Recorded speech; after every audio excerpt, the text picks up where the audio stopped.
present For the Record. Welcome back to For the Record. This past week, Wisconsin had a historic visit from the United States Secretary of State, and our Eric Franke sat down with him to talk about China, foreign influence, and foreign policy. Secretary Pompeo, welcome to Wisconsin. It's great to be back. It's good to see you. Well, let's start with this visit. A lot of people, a lot of your, detractors might say this is a political visit. Why is it important for you to be here in Madison to share your thoughts with lawmakers? It's always great to come back to the heartland. I think as a Secretary of State, it's important that the people of Wisconsin understand precisely what we're doing, how America First is being rolled out all across the world.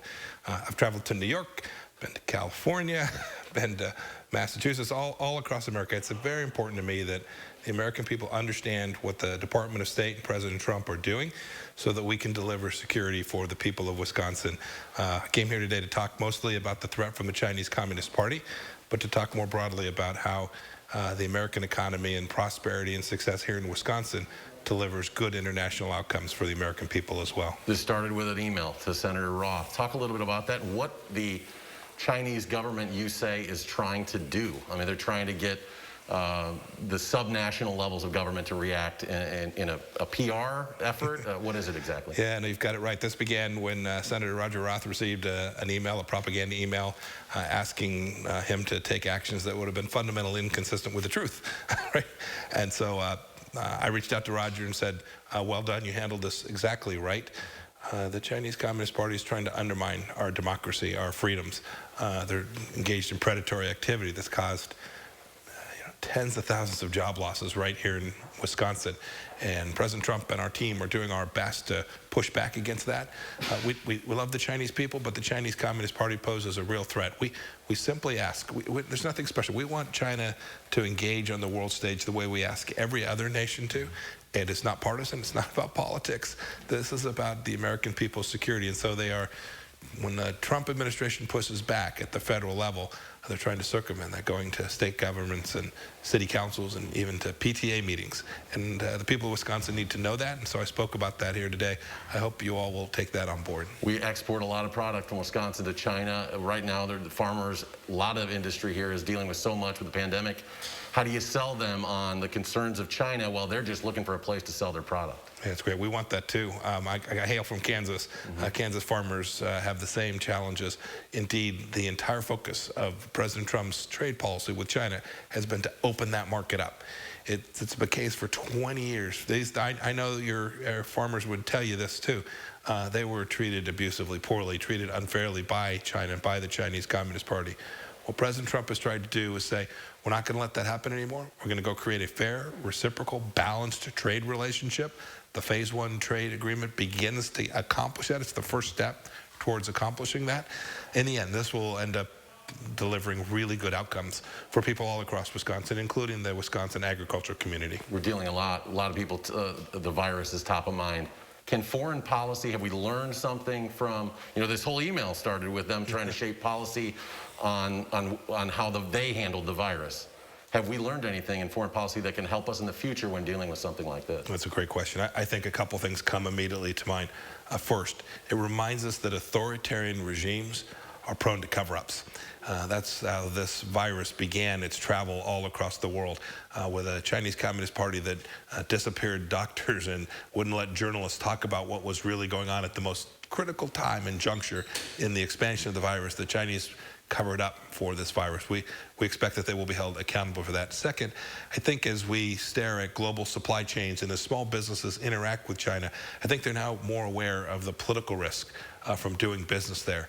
And they need to demand that when they have a Chinese counterparty, a supplier or a customer, that the agreement be fair and reciprocal. If they do that, if we get that right, we'll increase prosperity here in the United States and in Wisconsin. I'm a parent of 2 teens that are on TikTok. That's been a big topic lately. You talked about intellectual property rights that China has been taking from American businesses, you say, for a long time. Why should a typical American parent be concerned about TikTok? Is it more than just the president's upset about Tulsa? Tell us why a parent should be, who's going to the polls, who has 2 kids that are on TikTok, why they should be worried. So TikTok in its current incarnation takes that data, your child's location, their friends, their contacts, their home address, their phone number, all that information that we readily expose to that device they hold in their hands, and they have the capacity to bring that back to their national security state with an Orwellian surveillance system that puts everyone at risk. And President Trump said no more. We're not going to let America's national security and the private information of American citizens be held in the hands of the Chinese national security apparatus. And so we're going to fix that. We're going to right the ship. We're going to flip the switch. And we're going to protect your kids, everyone's kids, from the Chinese Communist Party having access to their data and information. Now, shifting gears and looking at Russia, Director Wray has said they're at it again with regards to trying to target our election. What has the State Department done to make American voters feel comfortable as they go to the polls in November that Russia isn't involved in our election? Yeah, so Russian efforts to interfere in American elections goes back a long ways. It happened in the early 2000s. It happened again in 2016. It happened in the off-year elections in 2018. Well, we did a remarkable job. I'm very confident that in 2018, the Trump administration protected everyone's vote. We'll do the same thing here. It's not primarily the State Department's role. It's the DHS and FBI here in the homeland, making sure that votes are counted properly and that everything is done with precision. But we've also made clear to the Russians that that kind of behavior is unacceptable.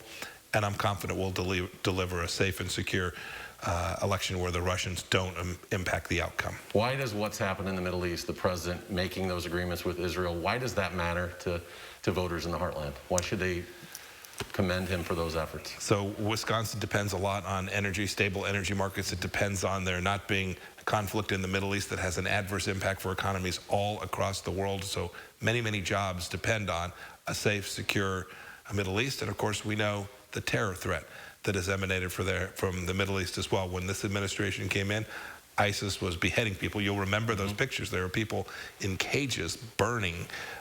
We took down the caliphate. We have now reduced risk. And so the Abraham Accords not only made these countries recognize an important ally, the state of Israel, but also reduced risk for people right here in Wisconsin. It's a good thing. I hope more countries all across the Middle East will join what the Bahrainis and the Emiratis did week before last. My last question, a little more personal for you. You mentioned in there in your speech, 70 secretaries of state, only 45 presidents. If President Trump is to win a second term, will you be a part of it? Do you look at this as there's more work to be done? There's definitely more work to be done. In the end, that decision will be made by the President of the United States. But I've had the privilege to do this. It's a job you want. I've had the privilege for 2.5 years to do this. There's still a lot more that I'd like to get done. Secretary, thank you very much for your time today. Thank you very much. Thank you, sir. Appreciate it. Republican legislative leaders said this visit gave them a lot to consider next session. Up next, we'll hear from the Democrat leader in the state Senate for her thoughts.